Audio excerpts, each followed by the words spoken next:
Ya, saudara, kita masih di Sapa Bali Pagi Ruang Psikologi. Kita akan masih membahas tentang hubungan yang tidak sehat atau toxic relationship bersama dengan Bu Nena.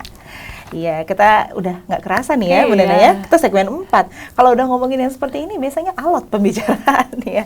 Tapi memang benar, karena kalau kita lihat juga di kehidupan sekarang sehari-hari juga, kita memang harus mulai aware dengan hal yang ada di sekitar kita. Salah satunya adalah tentang hubungan kita dengan orang-orang terdekat, pasangan, teman, dan sebagainya. Bu Nena, tadi kita sudah banyak banget bahas tentang kira-kira kalau misalkan ganti pasangan, apakah solusi begitu ketika kita menjalani atau sudah merasa ada hubungan yang tidak sehat. Tetapi ada mungkin beberapa orang yang tidak bisa mengambil keputusan itu ya, Bu Nena ya. Ada sebagian orang yang tetap bertahan dengan hubungan dia, meskipun dia sudah merasa ada beberapa hal yang dirasa tidak nyaman.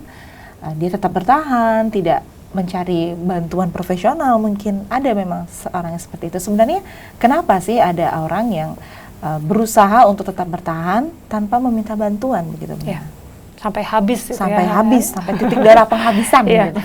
Oke, berarti tipe-tipe orang seperti ini ada beberapa hal sih, ada 3 hal ya yang bisa terjadi. Yang pertama karena mungkin sudah lama ya, udah pacaran 15 tahun gitu ya, iya. udah lunas cicilan rumah gitu ya, itu pacaran apa nyicil gitu ya. Kemudian ya karena sudah durasi pacaran yang lama atau menjalin hubungan yang lama itu sehingga sayang banget ya kalau putus, meskipun ini tergolong hubungan yang toksik. Jadi ya udah, karena sudah durasi waktunya yang cukup lama. Gitu. Kemudian yang kedua, ada sosok-sosok yang merasa dirinya harus menjadi pahlawan.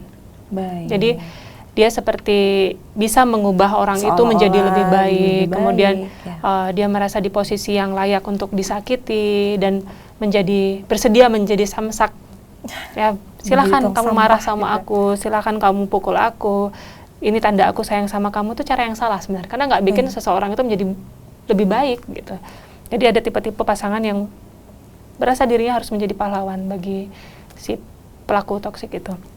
Kemudian berikutnya adalah denial, paksaan dari dalam diri bahwa nggak, aku bisa kok, sedikit lagi aku bisa, dikit lagi aku bisa gitu ya. Jadi dikit lagi sudah habis energinya untuk menghadapi si toksik ini dan tidak membuat perubahan yang baik bagi si pelaku toksik ini. Iya.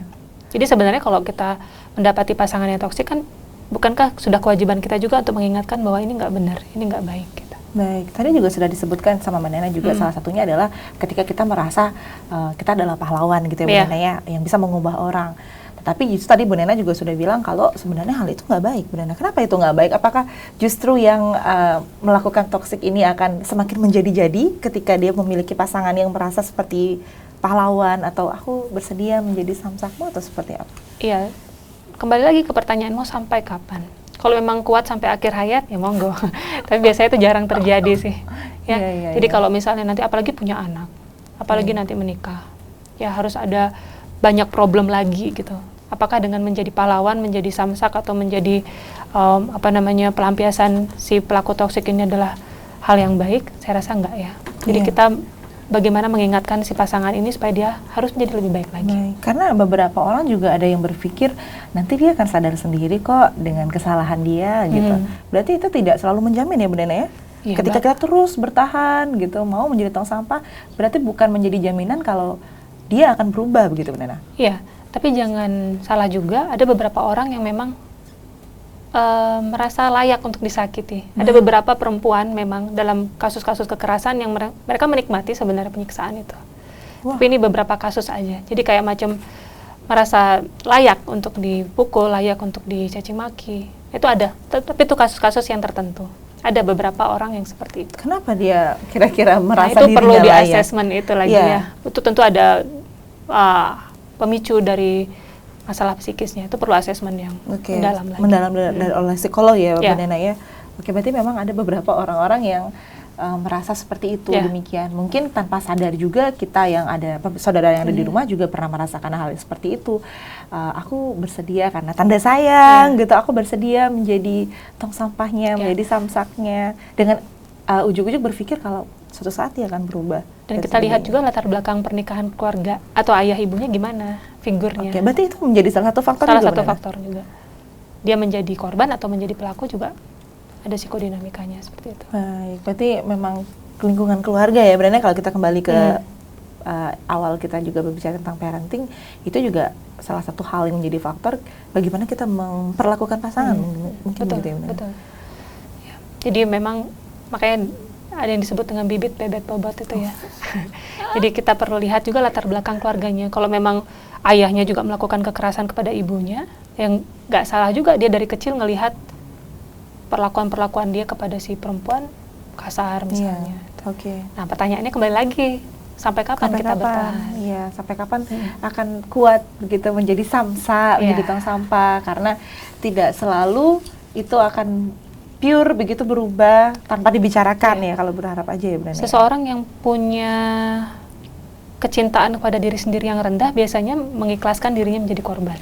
Wow. Tapi kalau dia punya rasa cinta terhadap diri sendiri yang baik, ya mungkin tidak akan mau dirinya untuk disiksa atau dicaci maki. Iya benar. Itu kembali ke kayak harga diri masing-masing ya, Bu Nena ya. Berarti memang semuanya juga harus dibicarakan lagi. Betul. Masa mau tahan begitu ya sampai akhir hayat, titik hayat penghabisan kayak tadi Bu Nena bilang, sekian tahun, apalagi kalau misalkan masih dalam tahap pacaran, mungkin masih bisa dipikirkan ya Bu Nena ya, untuk entah itu memperbaiki di dalam dulu, ya kemudian mengungkapkan apa yang menjadi kekurangan, baru kemudian menuju ke jenjang yang lebih serius lagi. Tapi tadi juga kita sudah membahas sebenarnya Bu Nena ya, solusi ketika kita sudah terlanjur ada di hubungan yang tidak sehat ini. Nah, tapi juga tentunya kita juga perlu tahu dong tips yang bisa mungkin kita lakukan ketika kita memulai hubungan supaya nanti ke depannya hubungan itu tidak jadi hubungan yang tidak sehat. Kira-kira apa yang harus kita lakukan di awal nih, mumpung masih anget, misalkan baru 1 bulan, 2 bulan, 3 bulan pacaran. Perlukah ada psikotes? Perlukah ada psikotes? Sayang, sebelum kita pacaran kita harus psikotes dulu ke psikolog apa gitu Bu. Ya sebenarnya dalam hubungan yang baru tentu akan seperti kita melamar pekerjaan. Betul. Membuat CV tentu yang baik ya. Aku akan. Tapi ketika karakteristik yang asli muncul ketika ada problem kan. Ketika misalnya pacarnya lambat gitu, ketika pacarnya misalnya pergi dengan teman-temannya atau misalnya ada menghubungi mantannya dan sebagainya, karakteristik ketika marah muncul. Jadi memang ketika hubungan masih baru, kita tidak hanya melihat seberapa ganteng, seberapa cantik, seberapa kerennya, tapi juga lihat karakteristik kepribadiannya seperti apa gitu. Jadi ya kita pelajarin lah bagaimana dia memperlakukan kita kesehariannya, bagaimana cara dia bicara dengan orang lain, apakah dengan kita aja dia halus tapi dengan orang lain dia kasar gitu ya, kan berarti dua hal yang nggak sama gitu. Dan hal-hal kecil lainnya yang perlu diperhatikan gitu.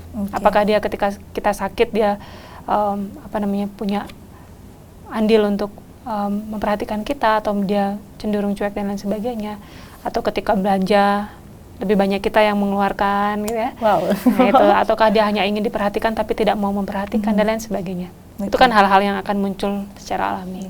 Itu tipsnya ya, ketika kita sudah baru gitu memulai hubungan, jangan sampai hubungan itu menuju ke hubungan yang tidak sehat. Terakhir nih Bu Nena, untuk saudara-saudara di rumah, khususnya untuk remaja atau pasangan baru ya, atau yang baru menjalin hubungan, bagaimana caranya untuk bisa menjalin hubungan yang hangat ya, agar kita tidak menunjukkan hal-hal yang menuju ke arah toxic relationship itu. Ya, intinya kita harus saling mengerti. Saling mengerti tentang karakteristik satu dengan yang lainnya. Tidak lupa kita menghargai, bagaimanapun juga seseorang butuh space ya, butuh jarak untuk dirinya sendiri, untuk kegiatan dia di luar dari hubungan ini dengan karir dan lain sebagainya. Yang berikutnya adalah bagaimana saling menjaga supaya hubungan ini tetap hangat, tetap harmonis, dan kalau memang sudah didapati tidak ada kecocokan, dibicarakan, dan kalau memang sudah keluar dari kaidah-kaidah yang memang dari prinsip kita, ya carilah yang lain. Carilah yang lain ya, kalau sudah di luar prinsip ya. Sebelum itu lebih lama lagi begitu ya, sebelum sekian tahun, 4 tahun baru kemudian menyadari itu sebenarnya sangat disayangkan ya Bu Nena ya. Tapi kembali lagi sudah yang disebutkan oleh Bu Nena, ketika kita sudah terlanjur ada dalam hubungan yang serius, bisa kita meminta bantuan dari profesional. Mungkin bisa diinfo Bu Nena mungkin untuk praktek sendiri, karena kebetulan salah satu narasumber kita hari ini juga Bu Nena adalah seorang psikolog remaja dan dewasa. Mungkin bisa diinfo juga ke saudara di rumah jika ingin mencari pertolongan psikologis gitu, khususnya untuk hubungan yang tidak sehat ini. Kebetulan di himpunan psikolog ya di Bali banyak sekali ada yang berpraktek ya. Jadi di HIMSI itu ada banyak sekali pilihan biro konsultasi. Dan kalau saya pribadi kan ada di Wangaya dan ada di Denpasar Mental Health Center, tapi juga ada banyak rekan-rekan sejawat yang juga berpraktek di tempat lain, jadi silakan dihubungi yang mana yang kira-kira terdekat atau yang cocok lah. Karena kalau bicara hati kan juga cocok-cocokan ya. Iya, sama kayak kita mencari pasangan, mencari psikolog juga cocok-cocokan ya, Bu Nena ya. Silakan banyak pilihannya. Iya, berarti bisa ke HIMSI Bali juga karena ada banyak juga psikolog di sana yang bersedia untuk memberikan bantuan, entah itu konseling atau mungkin terapi jika dibutuhkan, khususnya untuk teman-teman atau saudara-saudara yang merasa kalau misalkan hubungan ini sebenarnya layak dipertahankan tapi hanya butuh sharing begitu ya, hanya butuh tips untuk bisa menjaga hubungan itu agar lebih baik lagi. Ya, dan datang ke psikolog bukan hal yang tabu ya. Betul, karena sekarang juga kita sudah harus memperhatikan kesehatan mental kita, jadi menuju ke psikolog, meminta bantuan kepada psikolog bukan hal yang tabu lagi. Sudah banyak, apalagi sekarang juga sudah bisa konsultasi online juga ya Bu Nena ya. Baiklah, terima kasih banyak Bu Nena. Kita sudah banyak sekali membahas tentang hubungan yang tidak sehat. Mudah-mudahan apa yang sudah kita sampaikan, yang sudah kita obrolkan dimulai dari ciri-cirinya, kemudian solusinya seperti apa jika sudah terlanjur ada dalam hubungan yang tidak sehat, dan sampai tadi juga sudah dikasih tips langsung dengan Bu Nena cara kita untuk membangun hubungan awal supaya hubungannya hangat gitu, tidak toksik, sudah disampaikan juga. Untuk kedepannya juga mudah-mudahan teman-teman bisa menerapkan itu di kehidupan sehari-hari. Dan saya juga tentunya Bu Nena ya. Terima kasih banyak, mudah-mudahan nanti kita bisa ngobrol lagi. Ya saudara, itu dia tadi perbincangan Nitya hari ini dengan Ibu Nena selaku psikolog klinis remaja dan dewasa. Dan Nitya juga ingin mengingatkan kepada seluruh pemirsa di rumah untuk tetap follow Instagram kami di Kompas TV Dewata, kemudian @Facebook kami di Kompas TV Dewata, dan juga jangan lupa untuk subscribe tayangan kami di channel YouTube Kompas TV Dewata. Dan itu juga ingin mengingatkan kalau acara ini juga live bisa Anda dengarkan di Radio Sonar Bali FM 98,9. Dan saya mewakili setiap kru yang petugas mengucapkan terima kasih atas keperhatian dan juga kebersamaan Anda. Selamat pagi dan selamat beraktivitas. Om Santi Santi Santi Om. Ya, terima kasih. Terima kasih, Nitya. Wah, ya tepuk tangan. Sudah